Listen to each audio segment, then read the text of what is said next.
Bueno, estamos en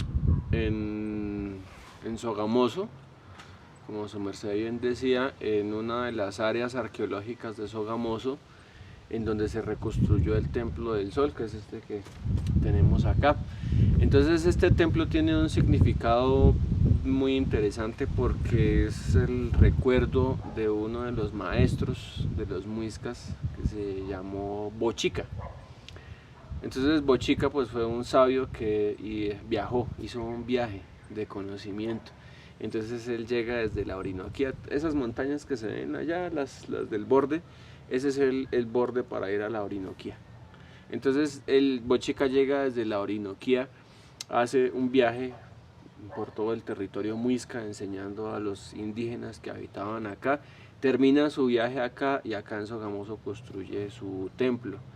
Este templo, pues lo que se ha encontrado a nivel arqueológico es que las fechas más antiguas son de hace más o menos 1800 años y funcionaba como un observatorio astronómico y como un sitio donde se hacían rituales de fertilidad, todo asociado a la agricultura y la búsqueda de supervivencia de estas poblaciones. Bueno, gracias. ¿Y qué ha pasado con este templo cuando los españoles llegaron?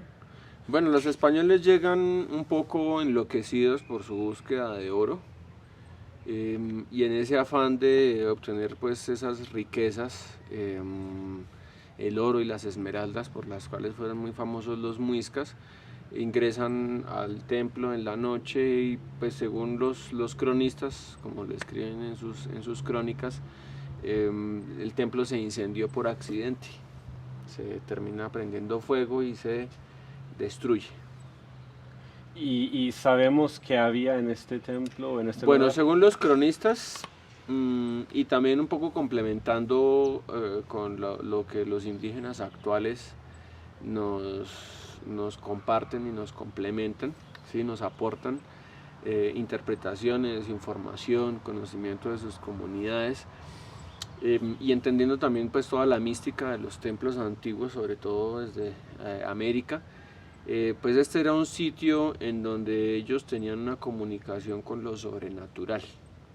Entonces tenían momias, que son unos cuerpos preservados de las personas sagradas, de los sabios, de los chamanes, de los sacerdotes, de los caciques, de sus líderes.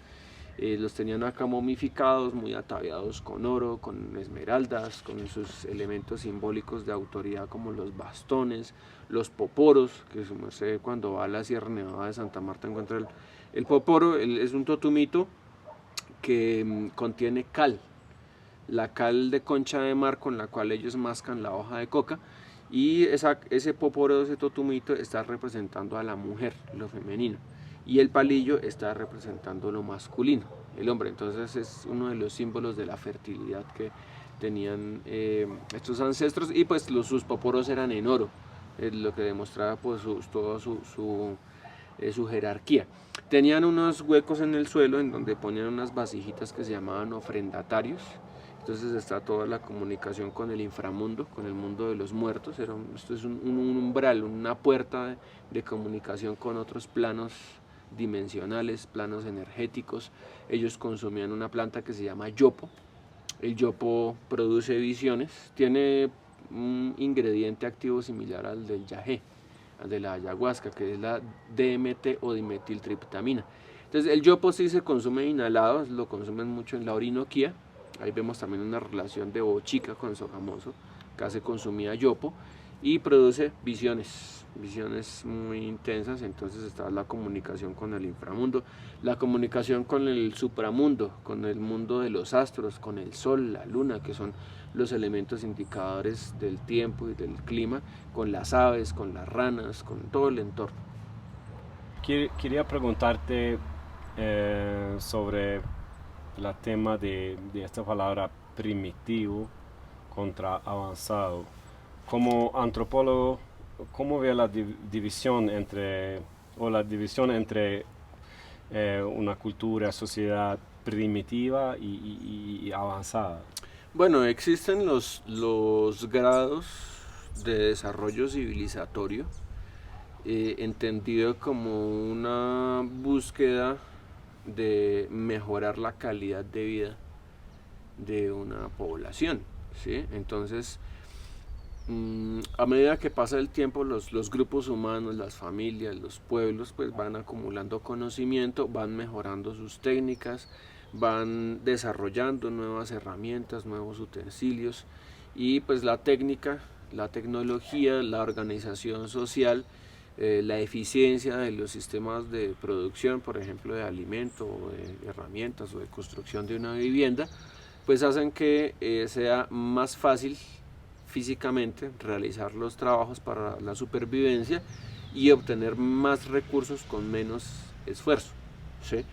Lo ideal de eso es que se libere tiempo, y a nosotros pues nos han dicho, ¿sí?, sobre todo en la literatura de ciencia ficción, que al tecnificarnos como sociedad, al permitir que las máquinas, los robots, hagan el trabajo pesado, se iba a liberar el tiempo y nos íbamos a sentar a filosofar todos.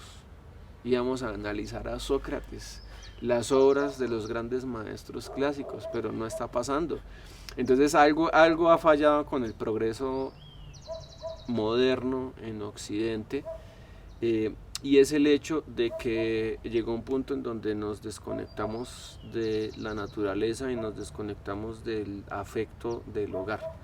Sí, entonces el hogar viene de hoguera, es el fuego que se prendía alrededor del cual hablábamos. Entonces esas cosas sencillas se pierden porque hay un proceso de saturación, quizá tecnológico, quizá cultural,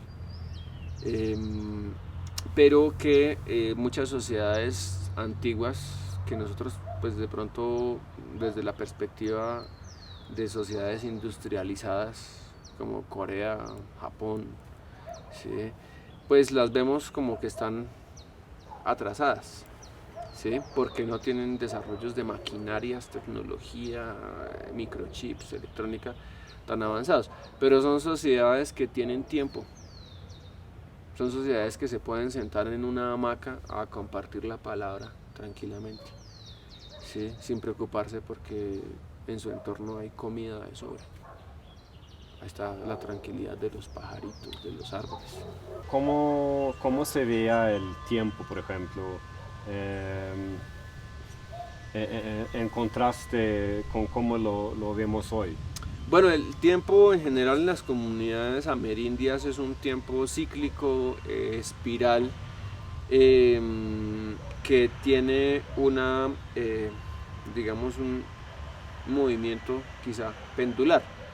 Entonces en un momento el tiempo se enrolla y después se devuelve y se desenrolla en otro lado. Es la doble espiral.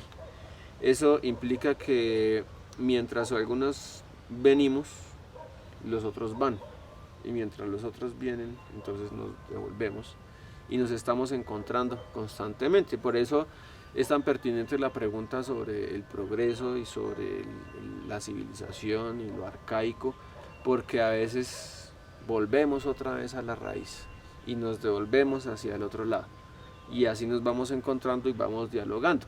Entonces no es una visión de tiempo lineal, donde el futuro es el progreso, el futuro es lo que importa, el pasado es lo arcaico y el pasado queda atrás y hay que olvidarlo, sino que el pasado vuelve otra vez a manifestarse, vuelve a salir, vuelve a surgir. El futuro se oculta y después vuelve a aparecer nuevamente. Entonces es como un ciclo de expansión y contracción, un tiempo elástico, un tiempo que cambia con el clima, cambia con el sol, cambia con el ciclo de vida de la persona, ¿sí?, pero donde también todo se vuelve a repetir. Entonces eso implica que eran sociedades bastante estables, bastante conservadoras. Bueno, rituales habían muchos. Los muiscas tenían muchísimos tipos de rituales. Muchos de esos rituales son desconocidos realmente, ¿sí?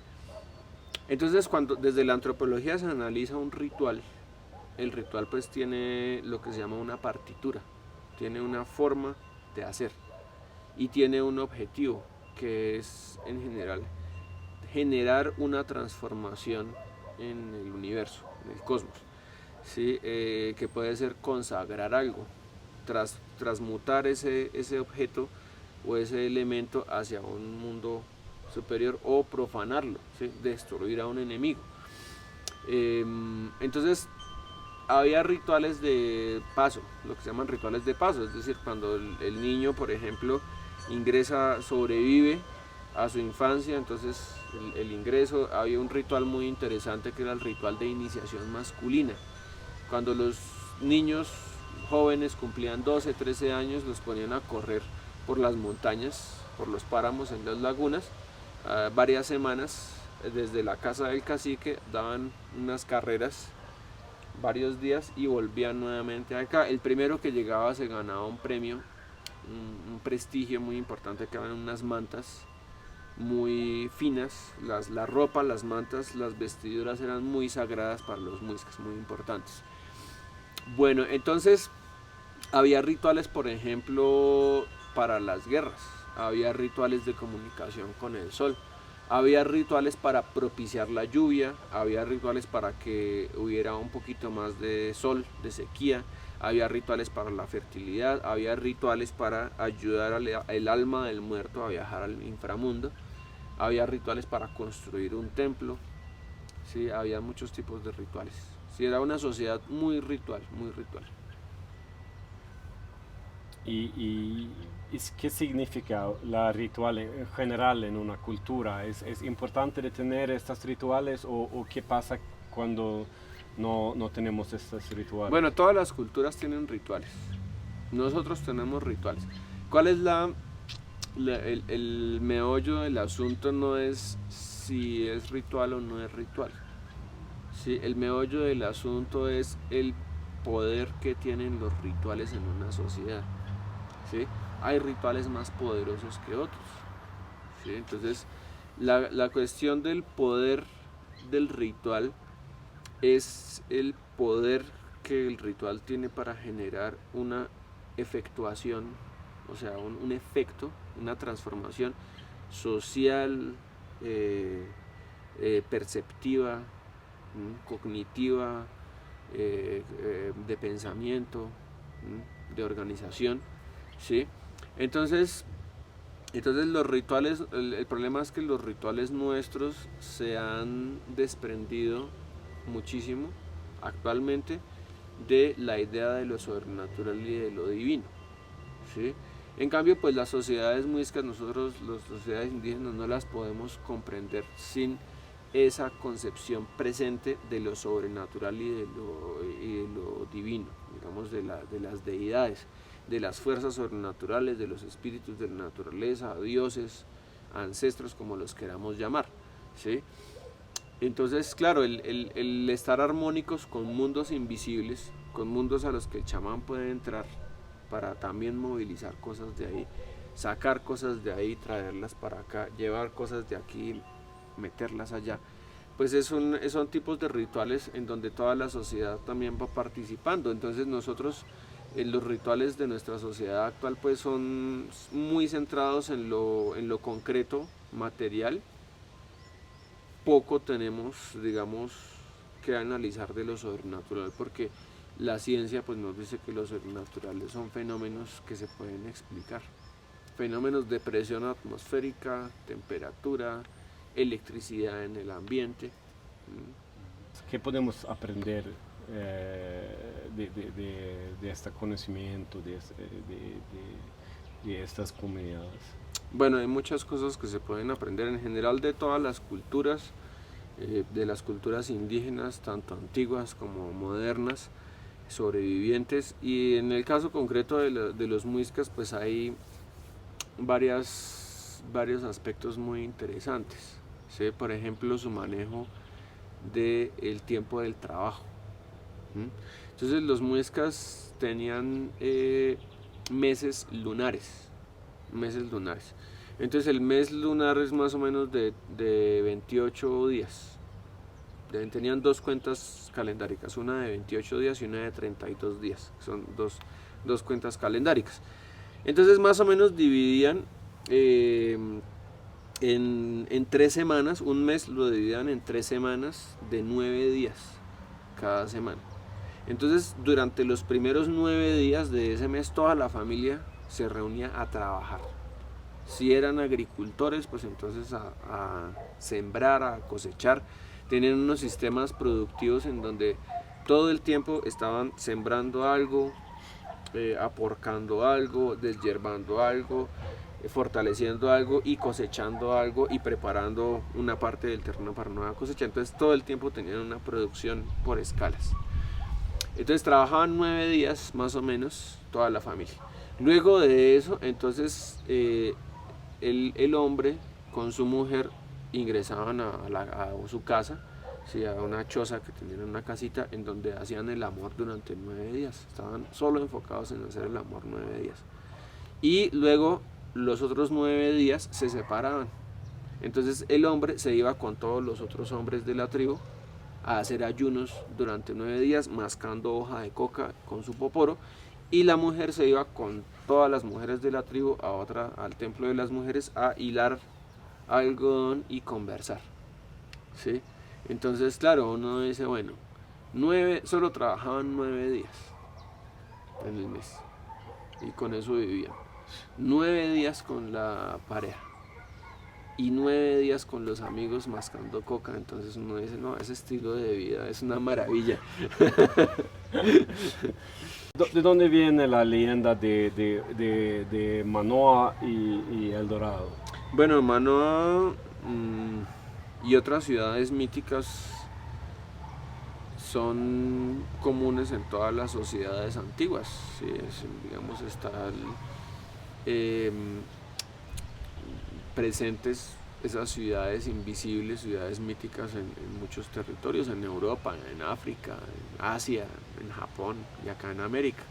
Siempre se habla de ciudades invisibles, de ciudades que existían y desaparecieron porque ya no las podemos ver.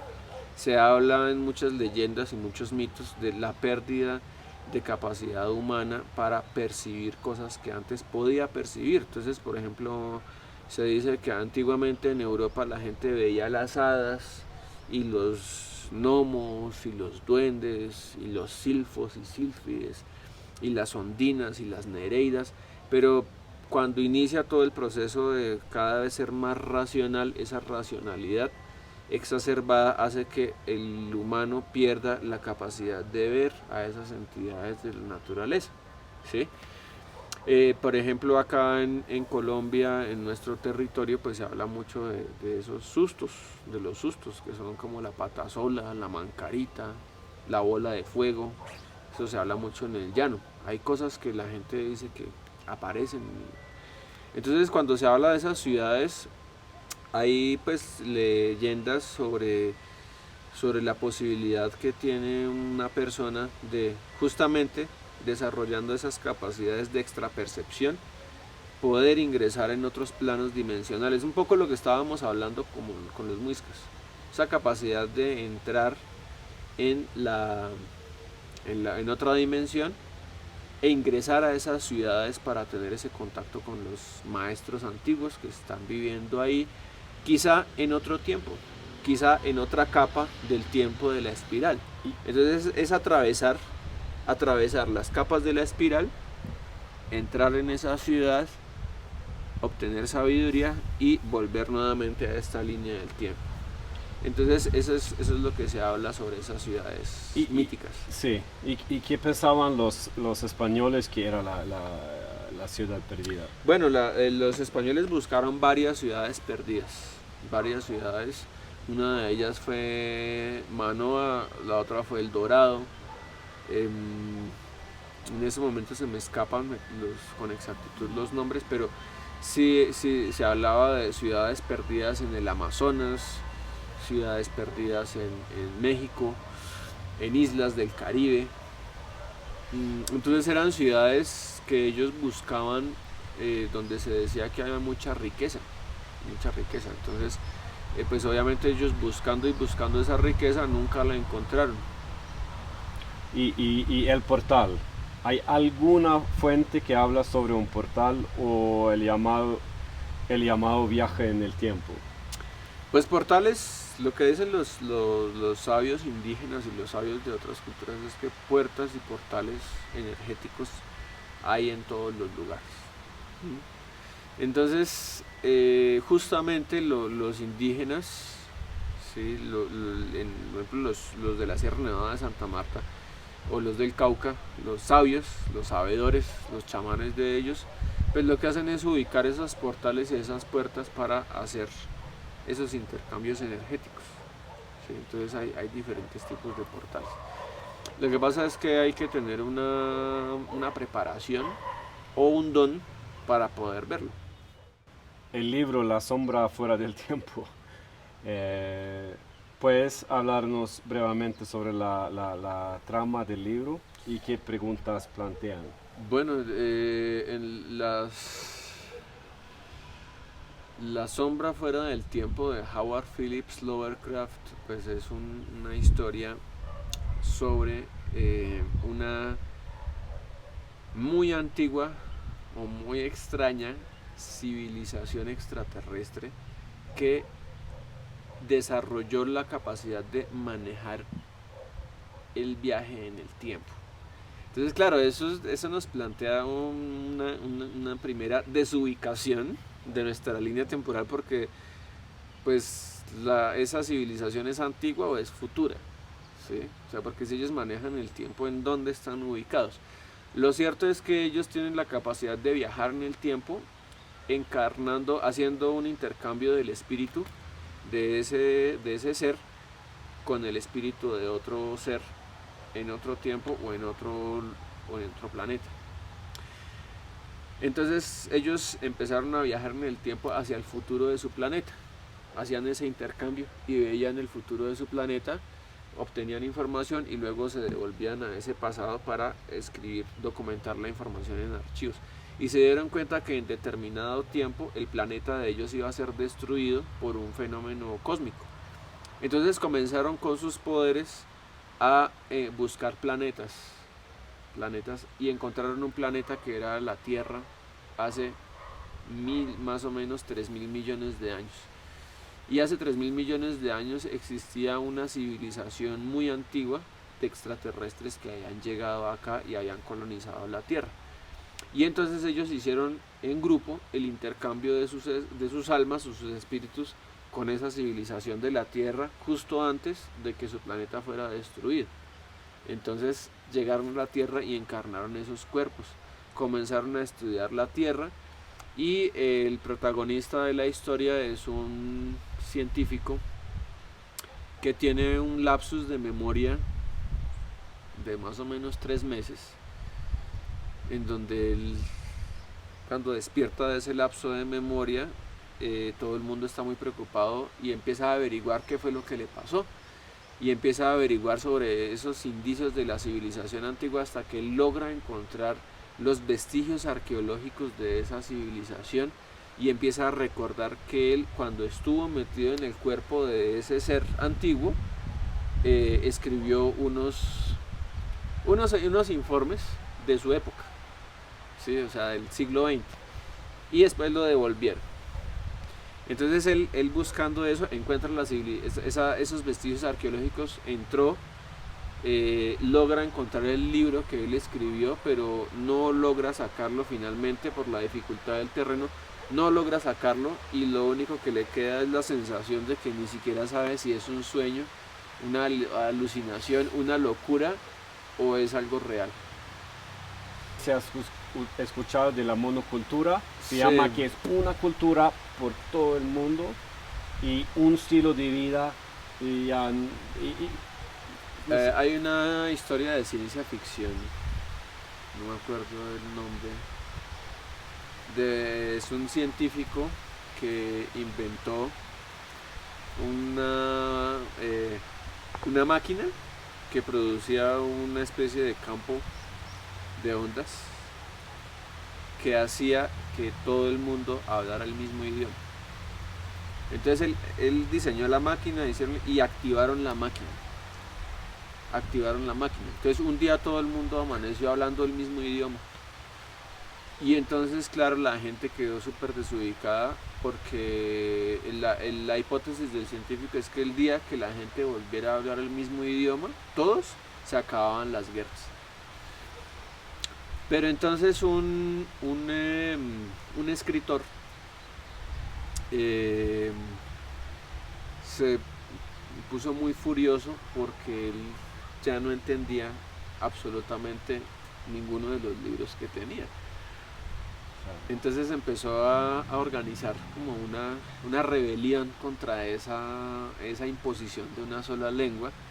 Y bueno, terminó hablando con el científico y le dijo que ellos pues iban a ponerse a escuchar discos, música, y a tratar de volver a aprender a hablar esas lenguas, y iban a tratar de empezar a tratar de descifrar y traducir los libros, o a inventarse idiomas que la gente iba a empezar en determinados sitios del planeta, en determinadas montañas y playas, a hablar diferente ese idioma, hasta que con el tiempo se iban nuevamente a generar nuevos idiomas.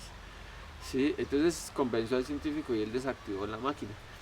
Entonces todo el mundo otra vez volvió a hablar su idioma nativo. Entonces la importancia de la diversidad es que la diversidad de, de lenguas, de formas de vestir, de formas de pensar, de soluciones tecnológicas, pues es un banco de riqueza para la humanidad, porque nos enseña a subsistir en diferentes entornos. ¿Sí? ¿Cuál es, digamos, el problema, digamos, del conflicto entre las culturas nacionales y la diversidad? ¿Sí? Y es el hecho de que en la búsqueda de defensa de una cultura nacional, pues negamos otras posibilidades de pensamiento. ¿Sí? Entonces, lo ideal sería poder entender y aceptar otras posibilidades de pensamiento, pero también valorar las propias soluciones que un grupo humano ha creado para determinado clima o territorio. ¿Sí? Sí. Pero entonces el problema realmente no es ese, el problema es que a nosotros sí nos están generando pues una imposición de un solo sistema de pensamiento. Entonces un solo sistema de pensamiento es muy peligroso, porque cuando ya hay un grupo o una sociedad que se cree poseedora de la verdad, o que hay una sola forma de hacer las cosas, pues perdemos riqueza, una riqueza de Claro, experiencia, claro. una riqueza de experiencia.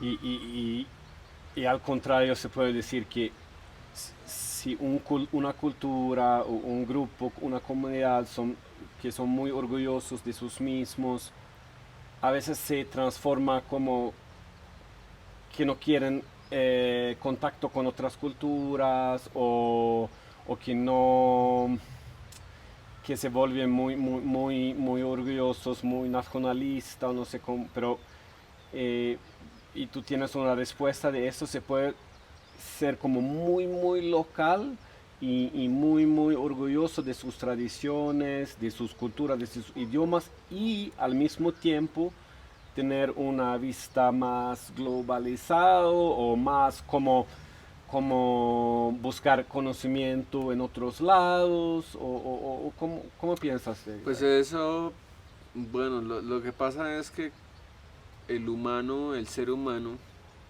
y la interacción de los seres humanos que conforman las sociedades, los grupos, van variando.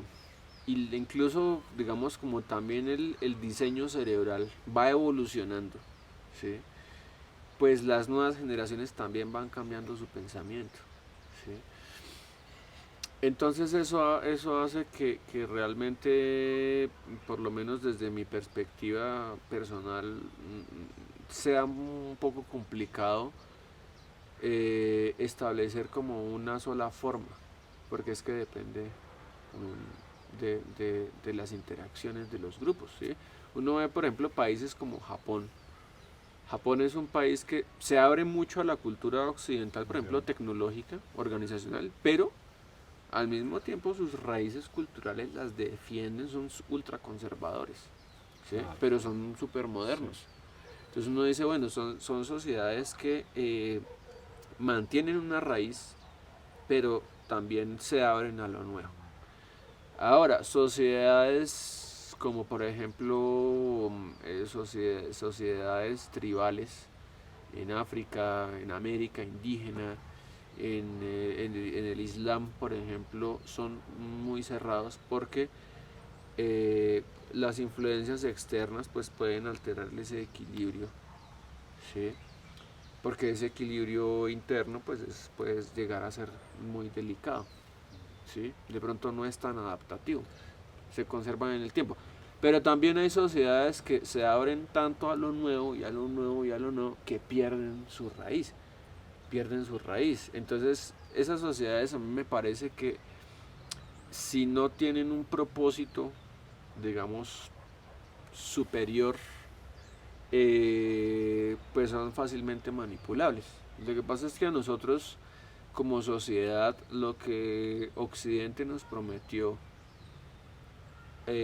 para el siglo XXI a través de la cultura visual, audiovisual, de lo que iba a ser el siglo XXI, ya estamos en el año 2024. Si nosotros comparamos lo que se imaginaba que iba a ser en los años 70, 80, incluso 90, esta década del 2020, pues dista mucho de esa sociedad utópica en donde íbamos a lograr viajar a otros planetas y volvernos una sociedad hipertecnológica, pero que nos daba la felicidad. Estamos viendo algo completamente diferente, ¿sí? Entonces, ¿por qué? Pues no voy a hablar de eso porque ya nos metemos también en asuntos políticos, ¿no? Pero, pero sí, digamos que volviendo al tema de lo indígena, y al tema del tiempo y del ir y venir, sí, del tiempo, lo ideal sería el respeto de un ser humano al otro, de un grupo humano al otro. Entonces, claro, si yo tengo mi cultura y esa cultura está adaptada a este territorio, pero yo invado otro territorio y le quiero imponer mi cultura, pues o sea, a mí me parece que eso es un grave error. Sobre todo hoy en día, porque hoy en día la humanidad cuenta con los medios para solucionar cualquier problema de comida o de clima, digamos de casas, ¿sí? Contamos con los medios para no hacer guerras. ¿Qué consideras como lo más importante para una cultura viva a tener para estar como progresando o como puedes decir en tus estudios? Bueno, yo digamos a mí lo que más, hay varias cosas que me parecen importantes. Yo no podría jerarquizar un solo elemento porque el humano es un ser complejo, ¿no? Es un ser muy complejo. Sí, pero entonces hay dentro de los elementos fundamentales importantes que uno tendría que tener en cuenta para, digamos, construir una sociedad, está por un lado la comunicación y sobre todo la comunicación de los padres con los hijos, ¿sí? Porque es que esa comunicación, o digamos de las generaciones mayores, por ejemplo los profesores, los docentes, los maestros y los estudiantes pequeños, los niños. ¿Por qué? Porque en general nuestro sistema establece, y digamos mucho más acá, digamos en países que no le han invertido mucho a un sistema educativo avanzado, o por lo menos más interesante, la comunicación se hace en solo una vía, y esa es una vía de imposición, donde solo vale la palabra del profesor o del papá, ¿sí? Y no hay una retroalimentación. Entonces nosotros deberíamos hacer lo contrario. Nuestra sociedad debería, el adulto, estudiar al niño y no poner al niño a aprender del adulto, ¿sí? Entonces, ¿qué dicen los indígenas al respecto? Dicen es que un niño ya sabe todo. Un niño ya sabe. Toca es darle las herramientas y ayudarlo para que desarrolle. Entonces me parece que eso es interesante. Otro aspecto importante es la comida, porque es que la comida construye nuestra mente, nuestro cerebro, nuestras hormonas, nuestra flora intestinal, nuestra serotonina. Eso es lo que construye, es la comida. Y en el sentido de que fíjese que prácticamente todos los pueblos antiguos producían su comida, ¿sí? Hasta los vikingos, ellos eran agricultores y tenían cabras, ovejas y todo, y saqueaban, era como una forma económica de complemento, pero ellos eran agricultores también y ganaderos, y cuando no les funcionaba, entonces pues les tocaba ir a saquear. Pero todas las sociedades siempre tienen, y ahí es donde hay diversidad de frutas, de vegetales, de comida, de preparaciones. Eso es una riqueza. Entonces, cuando ya nosotros como sociedad, en el afán de sostener un mundo industrializado, o por lo menos digamos como tal, la industrialización y el desarrollo y la riqueza no están mal, sino es más bien el enfoque que se le da a nuestra sociedad actual, porque como le digo, hay tecnología para que no haya hambre en el mundo, la hay, y hay riqueza para que no haya hambre en el mundo. Y no digo regalarle la comida a la gente de África, pero pues se les puede poner a producir. Entonces, claro, cuando la gente, antiguamente África era muy rico, supremamente rica, lo mismo América, ¿sí? Pero entonces si ya nosotros no producimos nuestra comida, Claro. y en Europa eran agricultores también y pueden producir la comida, y la producen. Entonces, educación y comunicación. comunicación. Digamos una comunicación y la comida. Una relación con la tierra y la comida directa. Y valores. Lo que pasa es que los valores, yo creo que los valores universales, el único valor universal que yo creo que sería válido es el respeto.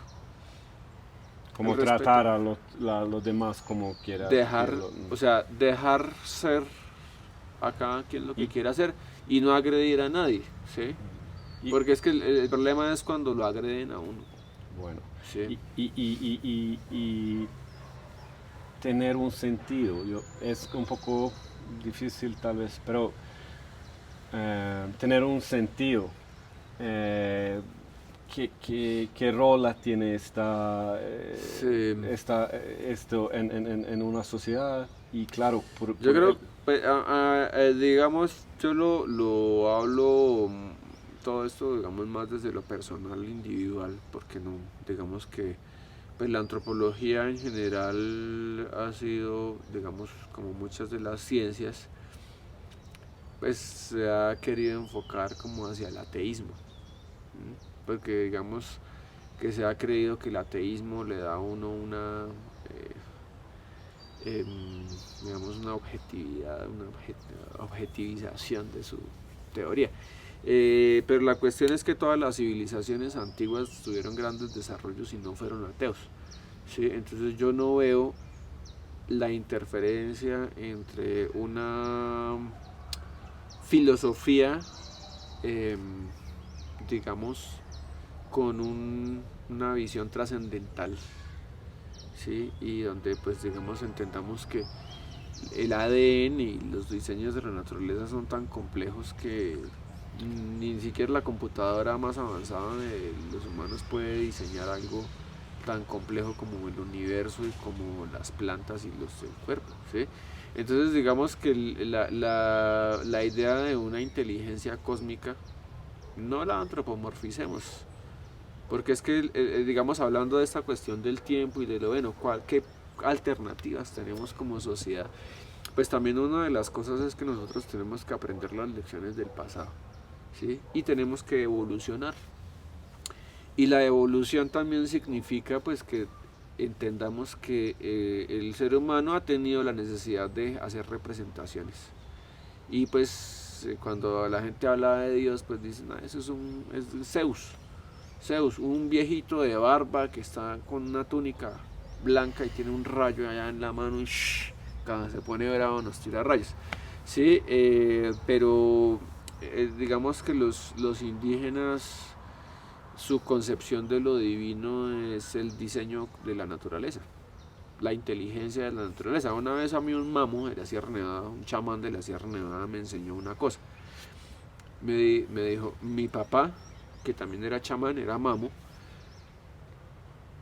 hace muchos años, para recuperar un conocimiento que se había perdido en la tribu sobre el manejo de los templos, se fue 10 años y se internó en la selva. Allá en esos 10 años dormía entre las plantas y tenía muchos sueños. Y en esos sueños él hablaba con las piedras y hablaba con las plantas y hablaba con los animales. Y durante el día se la pasaba observando a las hormigas y observando a las serpientes y estudiando a los pájaros para entender cómo vivían. Y a partir de eso y de sus sueños, él entendió cómo debían reorganizar los templos y volvió a traer ese conocimiento, ¿sí? Entonces, lo que significa es que para los indígenas lo que nosotros entenderíamos como la inteligencia cósmica o la divinidad, no le demos nombre, ¿sí? Está presente en todo, y la diversidad humana pues lo que hace es darle nombres en diferentes lenguas. Entonces a veces nos ponemos a pelear por el nombre de las cosas, ¿sí? Entonces claro, su merced, por ejemplo, en su idioma, la piedra, ¿cómo se dice piedra en sueco? Sten. Sí, y acá nosotros decimos, no, eso no es sten, Sí, es piedra. sí, sí, sí, sí. Pero no, nos ponemos a pelear por una palabra, Sí. pero es lo mismo. Sí. ¿Sí? Es loco. Es una locura porque estamos hablando del mismo fenómeno, pero pues cambiamos la palabra, pero es lo mismo. Sí. Entonces la diferencia de la idioma y cómo lo vean a veces crean conflictos, Sí. pero ¿cómo llegamos a lo universal? Pues lo universal es la diversidad. Su merced mira la tabla periódica, ¿cuántos tipos de átomo hay? Mire los insectos, ¿cuántos diseños de insectos hay? Mire una tabla de estrellas, los tamaños, colores, componentes de las diferentes estrellas, los tipos de planetas que hay en el universo. Entonces el universo es abundancia, diversidad, ¿sí? Pero hoy en día la idea es casi que todos viven como lo mismo, el tiempo es lo mismo, como las ciudades casi lo mismo, como la tecnología, el avancamiento de la tecnología. Es que el problema es que a nosotros nos quieren, digamos, vender la idea de que cada uno es un individuo subjetivo, libre, independiente, único e irrepetible, que tiene su propia cultura. Y nos aíslan individualmente, pero cuando uno mira por encima, son todos iguales y los organizan como por tribus, ¿sí? Es que el problema es la tecnocracia globalista, ese es el problema. ¿Y cuál es el antídoto? Pues el antídoto, hermano, está complicado. El antídoto está complicado. El local, ¿no? Porque volver a lo local. Pero lo local tiene sus riesgos también, porque digamos también hay cosas colectivas, comunitarias que son difíciles. O sea, digamos, yo tengo amigos, por ejemplo, que han querido, hagamos una ecoaldea. Y se organiza un grupo de personas y dice, bueno, reunamos plata, compremos unos terrenos allá en el Huila y sembramos nuestras maticas de yagé y hacemos nuestras chocitas.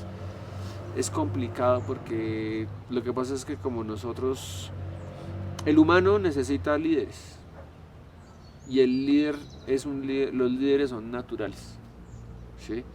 Tiene que surgir el líder. Y el líder, digamos, de tribu, ¿no? Que puede ser el abuelo de la familia, puede ser del grupo de amigos, pues el que tiene un carácter más calmado pero dominante, ¿sí?